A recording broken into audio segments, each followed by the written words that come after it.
সাতটা স্থান দিয়ে আল্লাহ পাকের কুদরতি পায়ে আপনি চিন্তা করবেন। তার এক নম্বর হলো দুইটা পা আপনি কাবার দিকে কিবলার দিকে সোজা করে রাখবেন। যেটা বলছিলাম আমরা খরাটা ফেলা যাওয়ার মতো আমরা জানাবো না ইনশাআল্লাহ। এগুলো আমল কিনা বলেন তো? আমল। এরপরে নবীজি বললেন চাচা যান আপনি দুইটা পা যখন সোজা করবেন ঠিক আল্লাহ পাকের সিজদা করার জন্য দুইটা হাত দিয়ে আল্লাহ পাকের সিজদা করবেন। এরপর দুইটা হাত দিয়ে আল্লাহ পাকের সিজদা করবেন। দুইটা হাত সোজা পা বরাবর সামনের দিকে আগিয়ে দিবেন। এরপর আপনার চেহারা আপনার মুখমণ্ডল দ্বারা দুইটা হাতের মাঝখানে রেখে মনে করবেন ঠিক আমি আল্লাহর কুদরতি পায়ে গোলাম হয়ে আমি সিজদায় অবনীত হয়ে গেলাম। এইভাবে যদি নামাজ আদায় করেন তাহলে আল্লাহ পাক আপনার সিজদাকে কবুল করে নেবেন। এখন প্রশ্ন হলো 7 নম্বরে যেটা মুখমণ্ডল দিয়ে যখন আমি আল্লাহ পাকের কুদরতি পায়ে যখন সিজদায় অবনীত হয়ে যাব দুইটা হাঁটু যখন আমি মাটির সাথে ফেলে দিলাম এরপরে প্রথমে কিন্তু আগে দুইটা হাঁটু পড়বেন। এরপরে দুইটা হাত আমি সুন্দর করে রাখলাম। দুইটা হাত সুন্দর করে রাখার পর প্রথমে পড়বে আমার নাম। প্রথম দুইটা হাতের পর প্রথমে পড়বে নাম। এরপরে পড়বে সুন্দর করে কপাল। এরপরে আপনি সুবহান রাব্বিয়াল আ'লা সুবহান রাব্বিয়াল আ'লা তিনবার করেন, 5বার করেন আর 7বার করেন। যখন আপনার পড়া শেষ হয়ে যাবে সর্বপ্রথম কপালটা উঠাবেন, এরপরে নাকটা উঠবেন। আগে পড়ছে না মুখমণ্ডলের মধ্যে, আগে পড়ছে না, এরপরে পড়ছে কপাল। এরপরে সুবহান রাব্বিয়াল আ'লা পড়ার সময় কপাল এবং নাক দুইটাই জমিনের সাথে লেগে থাকবে। অনেক সময় আমরা দেখি কপালের এইখানে ঘাটি করে যায়, আমার মনে একটু প্রশ্ন হয়ে যায় ওটা তোমার এই জায়গায় যদি কপাল যদি জমিনের সাথে লেগে যায় তাহলে তোমার নাক তো খরার ওই দুই মাথার মধ্যে এইরকম অবস্থা হয়ে যায়। কপাল আর নাক মনে করেন এইটা তুমি, এইটা আমার নাক, এইটা কপাল। তাই এইরকম যখন নাকটা করলো কপালটা করলো ঠিক এইরকম হয়ে লেগে থাকে। কপালের উপর ভর দিয়ে নাকটা যেন উচ্চারণ হয়ে যায়। এরপরে যখন সিজদা তাসবিহ করে যখন হয়ে যাবে কপালটা আস্তে করে উঠবে, এরপরে নাকটা উঠবে, তারপরে দুইটা হাত উঠবে।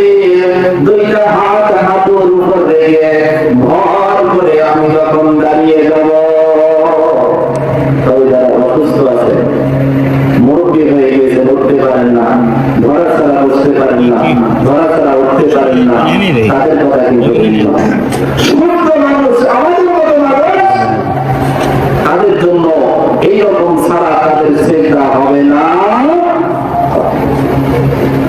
এরপরে আসুন আল্লাহ তাআলা আমাদের উপর অনুগ্রহ করছেন বারবার। আমরা অনুগ্রহ স্বীকার করে অনুগ্রহ বুঝি কিন্তু অনুগ্রহ আমরা পালন করি না। আল্লাহ তাআলা আমাদের উপর কেমন অনুগ্রহ করেছেন আমরা নিজেরা কি সেই অনুগ্রহ বুঝি, নিজেরা সেই অনুগ্রহ কি শুকরিয়া আদায় করি? নবীজি সাল্লাল্লাহু আলাইহি ওয়াসাল্লাম বলেছেন আর-রাহিমুনা ইয়ারহামুহুমুর রাহমান ইরহামু মান ফিল আরদি ইয়ারহামুকুম মান ফিস সামা। নবীজি বলেন যে ব্যক্তি অনুগ্রহ করে তার মানে অনুগ্রহকারী উপরে দয়াময় আল্লাহ অনুগ্রহ করেন, অনুকম্পা করেন। দয়াময় আল্লাহ স্বয়ং অনুগ্রহকারী। মানুষের উপর মানুষ যদি দয়া করে ওই ব্যক্তি যদি ওই মানুষটার থেকে দয়া নাও পায়, দয়া করনেওয়ালা ব্যক্তির উপর স্বয়ং দয়াময় আল্লাহ দয়া করে থাকে। এখন আমরা মানুষের উপর দয়া করা তো দূরে থাক, আমরা নিজেরাই নিজের উপর দয়া করতে পারি না। কেন পারি না? এই যতটুকু আলোচনা করলাম সব আপনাকে পরকালমুখী করে দেয়, সব আপনাকে আমলের দিক করে দেয়। এই আমলগুলো যারা করি না তারা নিজেরাই নিজের উপর দয়া করে নেয়। নিজেরাই যদি নিজের উপর দয়া না করে থাকি, আমার তারা অন্যের উপর দয়া করা কি করে সম্ভব? কোন ব্যক্তির যদি ইমান না থাকে, খেয়াল করে শুনবেন, ইমানের সংজ্ঞা আবার দিয়ে দেয়। من رضي بالله ربا وبالإسلام دينا وبمحمد صلى الله عليه وسلم رسولا।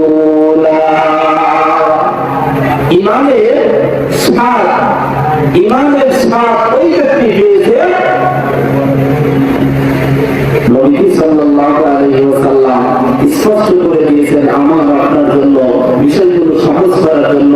আজ এই মহেশপুরবাসী মসজিদ কর্তৃপক্ষ আপনাদেরকে সহজ বিষয়গুলো জেনে বুঝে আমল করে জান্নাতি মানুষ হওয়ার ব্যবস্থার একটা রাস্তা করে দিয়েছে। এই জন্য আমরা এখানে বসছি যে সহজ বিষয়গুলো তো আমাদের মুখ থেকে আপনাদেরকে শুনতে হবে, কথা ঠিক না? নবী বলেন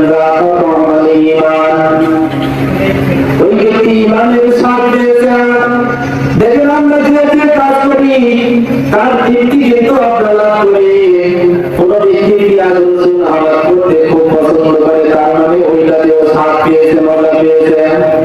কোন ব্যক্তি ধান চাষ করতে মজা পায়, কোন ব্যক্তি পাট চাষ করতে মজা পায়, কোন ব্যক্তি আবার খরা পেতে মাছ মারতে মজা পায়, কোন ব্যক্তি নামাজ না করে মজা নেয়, আর কেউ বা নামাজ আদায় করে আল্লাহর কাছ থেকে স্বয়ং মজা নিতে থাকে। তাহলে এই মজাটা এক একজনের কর্মের মাধ্যমে এক এক রকম হয়ে যায়। তবে মজাটা হলো ইমানদারদের মজা, ইমানদারদের স্বাদ হলো তিনটা বিষয়ের সংমিশ্রণে। কয়টা বিষয়? আওয়াজ জীবনের কয়টা বিষয়? তিনটা ভালো করে মনে রাখতে হবে। মান রাদিয়া বিল্লাহি রাব্বা, যে ব্যক্তি তার রব আল্লাহকে পেয়ে খুশি হয়েছে, ওই ব্যক্তি ইমানের স্বাদ পেয়েছে। সুবহানাল্লাহ।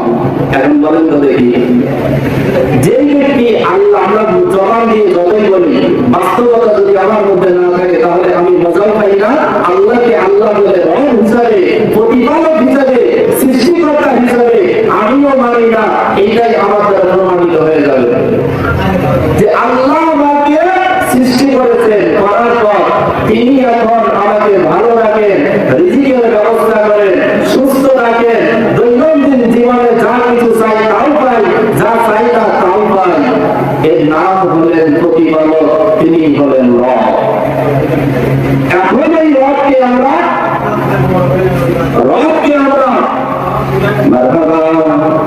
আমাদের ভাইজান আল্লাহ আকবার বলে 500 টাকা করেছে, আল্লাহ আপনার দানকে কবুল করে নেন, মনের বাসনা পূরণ করে দেন, হায়াত দারাজ করে দেন, আল্লাহ দিয়ে দেন, আত্মীয় স্বজনদের কবরের ময়দানে আছে, কবরে সব পৌঁছে দেন, কালকে আমাদের কঠিন মুসিবতের দিয়ে না ভাইজানের দানকে ওসিলা করে নিয়ে যায় আল্লাহ পাক আপনার দয়ার জান্নাত দান করে দিন, আল্লাহুম্মা আমিন। তো যেটা বলছিলাম যে প্রতিপালক আল্লাহকে রব হিসাবে আমরা জবানে স্বীকার করলেও বাস্তবে আমরা সকলেই আল্লাহ রবকে প্রতিপালক হিসাবে, রব হিসাবে আমরা মানতে রাজি না। তার মানে হলো যখন আল্লাহ তাআলার তরফ থেকে মসজিদের মাইকে মুয়াজ্জিন সাহেব সুবহানাল্লাহ কণ্ঠ দিয়ে যেভাবে হোক যখন বলতেছেন আশহাদু আন্না মুহাম্মাদার রাসূলুল্লাহ,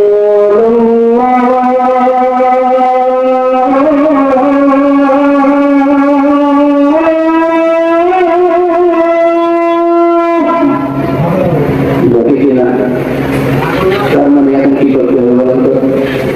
মসজিদে আজান কি করতে হয়? কাজকর্ম ছেড়ে দিয়ে এখন মসজিদ বলতেছে আল্লাহর কুদরতি পায়ে সিজদা করার জন্য আমি করুণা করে করে তোমাদেরকে ডাকি, ও মানুষেরা পেঁয়াজ লাগানো বাদ দাও, রসুন গুলা বাদ দাও, মাঠে কাজকর্ম ফেলে এখন নামাজে দাঁড়িয়ে যাও। যদি কোনো ব্যক্তি আজান শুনে যদি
পেয়েছে, এই কথা কিন্তু বলা হয়নি। আমাদের মৌসুম আমাদের 1 মাস পার হয়ে গেল, আমাদের 3টা মাস 6টা মাস আজকে তাহলে মৌসুমে কিনের ঘর আছে, বুঝতে পারছি পায়ের ঘরে যাচ্ছে, কিনের ঘরে যাচ্ছে। এই যে হজের মাসটা হলো 3টা, এই 3 মাসে 2টা ঈদ হয়। কয়টা ঈদ হয়? 3 মাস 10 দিন, 2 মাস 10 দিন মাসে 2 মাস 10 দিনের মাথায় 2টা ঈদ হয়। আর 3টা মাসই হলো হজের মাস। শাওয়াল মাসের 1ম তারিখে ঈদ হয় রোজা ঈদ, আর হজের মাসের 10 তারিখে হয় কুরবানি ঈদ।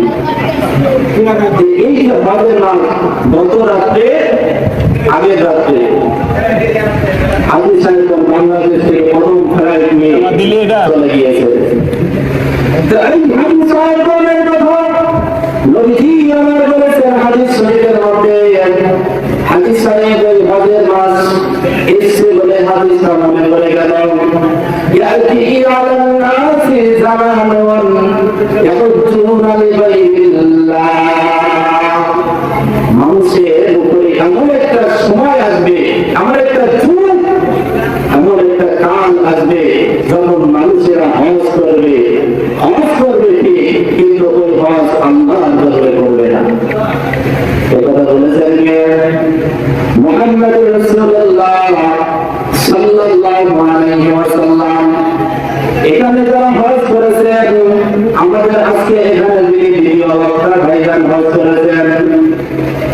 এই দ্বিতীয় বক্তা তিনি আমার সিনিয়র বড় ভাই হিসাবে সম্বোধন করি।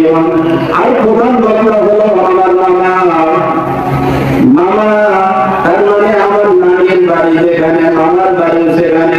তার মানে আজকে আমরা ভাই ভাই বাবা মিলে আপনাদেরকে কোরআন হাদিসের ওয়াজ শোনাবো।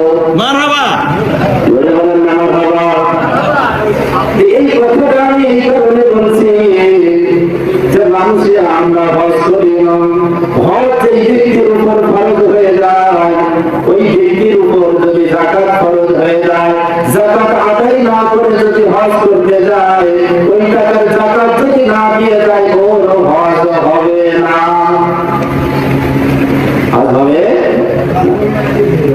এছাড়া নবী বললে সে জামানায় মানুষের উপরে এমন একটা সময় আসবে, এমন একটা জামানা আসবে, যে জামানার মানুষেরা ইয়াহুজ্জুনা লিবাইতিল্লাহ আর আল্লাহর জন্য হজ করবে না। তাহলে আপনাদের কি জানতে ইচ্ছা করে কার জন্য তারা হজ করবে? এরকম মানুষ হলো 4 শ্রেণী, 5 শ্রেণী, যা 3 ক্যাটাগরি পিছিয়ে যাবে। তিনের পুরা চলে গেছে, 4 শ্রেণী লাগছে। ফায়াকুনুল আমিরুল আমির নেতা মুতাওয়াল্লিরা হজ করবে, নেতারা হজ করবে, আমিরেরা হজ করবে। আমিরেরা হজ করবে যে মানুষের জন্য আমরা বড় বোঝা হয়ে গিয়েছি। সকালবেলা আমি এই এলাকার নেতা, এই আছে অমুক সালিশ করে দাও, দরবার করে দাও, এই জন্য আর ভালো লাগে না, একটু ঘুরে আসি। তার মানে আমিরেরা নেতারা হজ করতে যাবে ভ্রমণের উদ্দেশ্যে, সফর করার উদ্দেশ্য, বেড়ানোর উদ্দেশ্যে।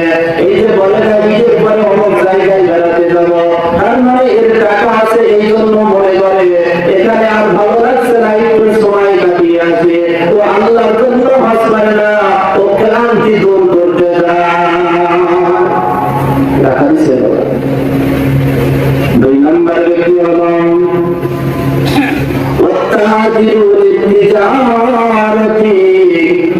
বণিকেরা হজ করতে যাবেন, ব্যবসায়ীরা হজ করতে যাবে ব্যবসার উদ্দেশ্যে। আমার একজন পরিচিতর মধ্যে একজন মানুষ আছে, উনি একবার হজ করতে গিয়ে 30 ভরি সোনা কিনে আনছেন। বলেন তো দেখি ও কি পূর্ব প্রস্তুতি নিয়ে গিয়েছে, নাকি হজ করার পর টাকা বেঁচে গিয়েছে এই জন্য 30 ভরি সোনা কিনেছে? 30 ভরি সোনা ও কি পূর্ব প্রস্তুতি ছাড়া কেনার হয়? নবী বললেন না, সেটাই মানুষেরা হজ করবে, তারা ব্যবসার উদ্দেশ্যে, তারা হজ করবে। আমি হজে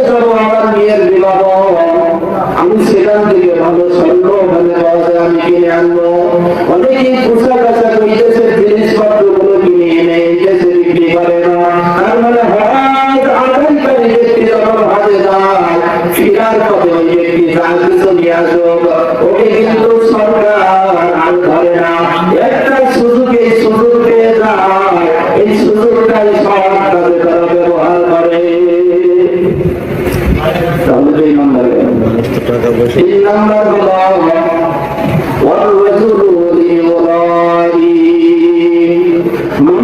মানুষের মধ্যে এমন কিছু থাকবে, ওই মানুষেরা আভাস করবে মানুষকে দেখার জন্য। দেখেন কিছু সমাজ প্রধান আছে, কিছু নেতা আছে, আমি মনে করেন বক্তা, আমি হজ করেছি, এখন আমার নামটা আলহাজ দেওয়া হয় নাই, আমি ভাইজানকে একটা ধমক নিয়ে দিলাম, জানেন না আমি হজ করেছি, এখন আল্লাহ দিতে পারে না, এটা জানেন না যে আমি হজ করেছি। আমার কোন সময় স্বামী দরবারে গিয়ে বেটা তোরে কি করবো, কি বলবো যে আমি হজ করে আসছি, না হলে তো সাইজ করতাম। তার মানে বললো কি যে আমি যে হাজি, এটা একটু প্রচার। এই যে মানুষের থেকে আনন্দ নেওয়া, মানুষের কাছ থেকে প্রশংসা নেওয়া, নবী বললেন এরা একত্রুনা লিবাইল্লাহ, মূলত মানুষের থেকে প্রশংসা নেওয়ার জন্য হজ করেছে, ওই হজ আল্লাহর জন্য হয় নাই। ইন্নাল মুসালমানা রাসূল আল ফাকির লিয়াসআলান নাস। এমন একটা সময় মানুষের রাজ্যে মানুষেরা হজ করতে যাবে, একই সাথে উঠে যাবে, কাবা বাইতুল্লাহ তওয়াফ করবে, মিনা মুজদালিফায় যাবে, আরাফার ময়দানে যাবে, জমজমের পানি খাবে। ওই ব্যক্তি যাবে একটা কারণে, সেটা হলো এক ধরনের মানুষের কথা ভাবে আমরা শুনি, মাঝে মধ্যে আমরা শুনি, সেটা হলো এই যে অমুক ব্যক্তি হজ করতে গিয়ে দেখলাম ভিক্ষা করছে। মানুষের মধ্যে এমন কিছু মানুষ আছে তারা হজ করবে কিন্তু আল্লাহর জন্য না, তারা ভিক্ষা করবে সেখানে গিয়ে। গত বছরের আগের বছরে, এই যে গত বছরের আগের বছরে কুষ্টিয়ার একজন হজ করতে গিয়েছিল, ভিক্ষা করার সময় ধরা পড়ে গিয়েছে। হজ আরাফা মিনা মুজদালিফার আগে হাজী বাবার বাড়িতে পাঠিয়ে দিয়েছে। হাজী ও ভিক্ষা করতেছিল, আমার একটু বাড়িতে পাঠিয়ে দিয়েছে। হজের কাজ শুরু করার আগে ও হাজী হয়ে বাড়িতে চলে আসছে। এই তো বাস্তবতা। এর মধ্যে আবার আরেকটা হাদিস যদি বলি তাহলে আরেকটা ক্লিয়ার হয়ে যাবে। ইন্না বানি ইসরাঈলা ইনফিরু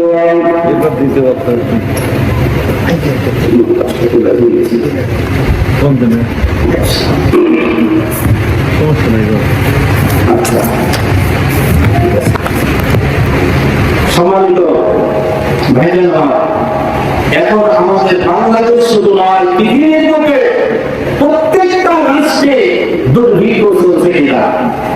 ইরান, ইসরায়েল, আমেরিকা, ইসরায়েল আর আমেরিকা হয়ে ইরানের উপর আক্রমণ চালানোর কারণে সমস্ত দুনিয়ার মানুষেরা হতাশাগ্রস্ত, বিশেষ করে এশিয়া মহাদেশে। এই যে দুর্ভিক্ষের সময় হযরত আবু বকর রাদিয়াল্লাহু তাআলা আনহুর জামানা একসময় দুর্ভিক্ষ দেখা দিলে তখন মানুষেরা বিব্রত হয়ে আবু বকর রাদিয়াল্লাহু তাআলা আনহুর কাছে গেলেন, তো হুজুর আমরা আপনার কাছে আসছি, ঘরে খাবার নাই, শিশু বাচ্চারা পানিও পাচ্ছে না, হুজুর আপনি আল্লাহর দরবারে দোয়া করুন। ভাইকে সাউন্ড কমে গেল, আপনি আল্লাহর কাছে দোয়া করুন, আর তাহলে এই দুর্ভিক্ষের সময় আপনি আমাদেরকে এমন উপদেশ দেন, নির্দেশ দেন যে কাজ করলে দুর্ভিক্ষ থেকে আমরা বাঁচতে পারবো। আল্লাহর নবী সাল্লাল্লাহু আবু বকর রাদিয়াল্লাহু তাআলা বললেন, বাবারা আপনি তো ঠিক পরামর্শ দিয়েছেন, আপনারা তো মিছিল করেন নাই, মিটিং করে আমার বাড়ির সামনে আসেন নাই, অথচ রাষ্ট্রের ক্ষমতা এখন আমার কাছে। আবু বকর রাদিয়াল্লাহু তাআলা বললেন, ঠিক আছে ঠিক আছে, আপনারা কাল সকালবেলা ভোরবেলা এই জায়গায় চলে আসবেন, আমরা সবাই মিলে এই দুর্ভিক্ষের মোকাবেলায় আল্লাহর কাছে সাহায্য চাইব, আল্লাহ যেন আমাদের এই দুর্ভিক্ষ থেকে আমাদেরকে হেফাজত করে। এখন সমস্ত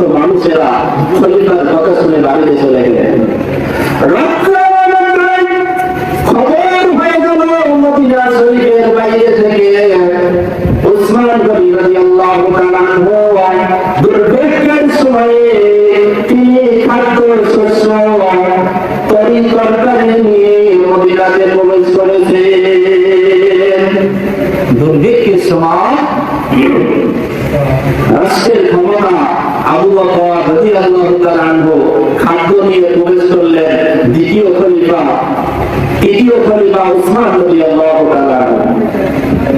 এবার সমস্ত দিকে চারদিকে খবর ছড়িয়ে পড়ল, উসমান রাদিয়াল্লাহু তাআলা হাজার হাজার মন খাদ্যদ্রব্য নিয়ে তৈরি তরকারি নিয়ে রাত্রের বেলায় মদিনাতে প্রবেশ করেছেন। সকাল বেলায় মানুষেরা তার বোতামের সঙ্গে গিয়ে হাজির। উসমান রাদিয়াল্লাহু তাআলা আনহুকে বললেন,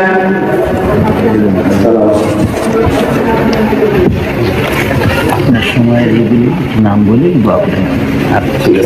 জি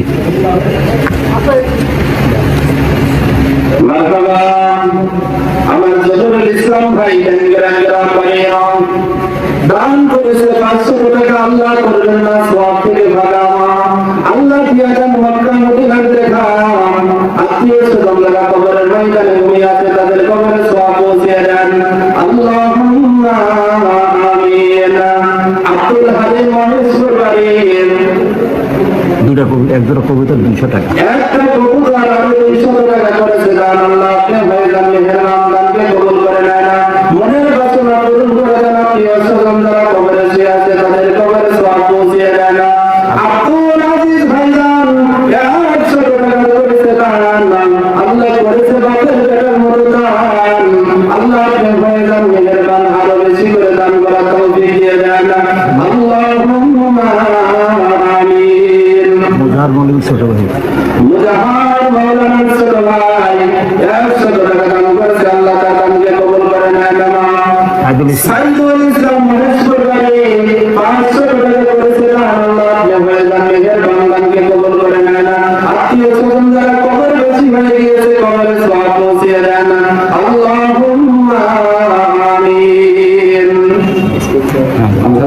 খয়বর রহমান বিশ্বাস খালিদুর রহমান বিশ্বাস 1000 টাকা, 1000 টাকা, 1 মণ রসুন, 1 মণ রসুন, 1 মণ পেঁয়াজ। মারহাবা, আল্লাহ ফসলে বরকত দিয়ে দেন। আল্লাহ এবার পেঁয়াজ রসুনের দাম তুলনামূলক একটু কম হলেও ফসল ফলতে হয়তো সে সময় কিছু একটা হয়ে যেতে পারে। আল্লাহ তাআলা সম্পদে বরকত দান করে দেন। কিরণের ছেলের অসুস্থতার জন্য 500 টাকা, কিরণের ছেলে অসুস্থতার জন্য 500 টাকা করেছে দান। আল্লাহ আপনার মেহেরবান। আরো একজন 100 টাকা, আরেকজন 400 টাকা, আমার হাতে আরেকজন 20 টাকা, আরেকজন 100 টাকা। আল্লাহ সকলের দানকে কবুল করে নেন। আল্লাহুম্মা আমিন। হাত তুলে দোয়া চাই, আমিন আমিন। আল্লাহ তোমার দরবারে আমিন। রঙ্গারিদের জান্নাতে আল্লাহ পাবে আপনি জামিন। কত টাকা কত পয়সা আল্লাহ কারণে চলে যায়। আল্লাহর ঘরে দান করিলে আখিরাতে পাওয়া যায়। রবি আল্লাহ যত মানুষ এ পর্যন্ত দান করেছে আরো করবে, কারণ সকালবেলা দান উঠানো হবে। আল্লাহ তাআলা সমস্ত মানুষকে আল্লাহ আপনার ঘরমুখী করে দেন। যারা দান করেছেন তাদের দানকে কবুল করে নেন। আল্লাহ তাআলা যারা অসুস্থ রয়েছেন দোয়া চাই, আল্লাহ আপনার সেবায় কুলিয়া দান করে দেন। আল্লাহ তাআলা দানকারীদের আত্মীয় স্বজন মা বাবা যারা কবর ময়দানে আছে, আল্লাহ তাদের কবরে সওয়াব পৌঁছে দিয়ে কবর থেকে জান্নাতুল ফেরদাউস নসিব করে দেন। কাল কিয়ামতের কঠিন মুসিবতের দিন আরশ আজিমের ছায়া দান করে আল্লাহ সকলকে একসঙ্গে জান্নাতে যাওয়ার মতো তৌফিক দান করে দেন। আল্লাহ তাআলা এই কথাগুলো আমি বললাম একমাত্র পরকালমুখী করার জন্য, আল্লাহ আপনার গোলাম হওয়ার জন্য। মুস্তাকিম হলো যে কথাগুলো বলেছি, আমাকে আমল করার তৌফিক দান করেন। যারা শুনেছেন আমার সামনে উপবিষ্ট মা বোনেরা যারা পর্দার আড়ালে রয়েছেন, তাদেরকে আমলি বান্দি হিসাবে কবুল করে না। আমার পাশে বসা আমার ভাইজান আলহাজ ইমরান ভাইজান এখানে আছে। রব্বুল আলামিন ভাইজান কোরআন সুন্নাহর আলোকে কথা বলেন। মাঝে মধ্যে আমি দেখি, মাঝে মধ্যে ভাইজানের সাথে কথা হয়। আল্লাহ আমার বাবা জান আকমল হুসাইন কথা বলবেন, আমরাই পরস্পর আত্মীয়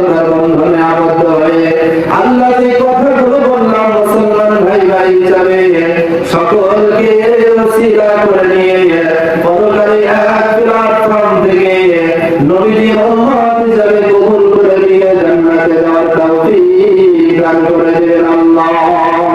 রব্বানা আমান্না ফাগফির লানা ওয়ারহামনা ওয়া আনতা খায়রুর রাহিমিন।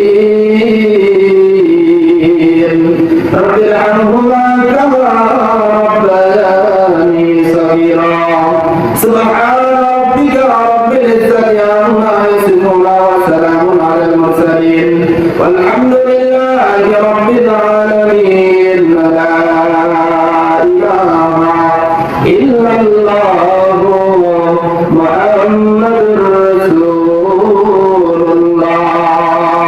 সাল্লাল্লাহু আলাইহি ওয়াসাল্লাম। যে কথাগুলো বলেছি কোরআন সুন্নাহ থেকে নবীজির আশিক হওয়ার জন্য, আল্লাহ গোলাম হওয়ার জন্য আল্লাহ পাক আমাদেরকে কবুল করে নেন, সেই সঙ্গে আমল করে জান্নাতি হওয়ার তৌফিক দান করে দেন। তো যে কথাগুলো আরো বলার ছিল আল্লাহ পাক যদি কবুল করে নেন, অন্য কোনো জায়গায় অন্য কোনো সময় যদি দেখা হয়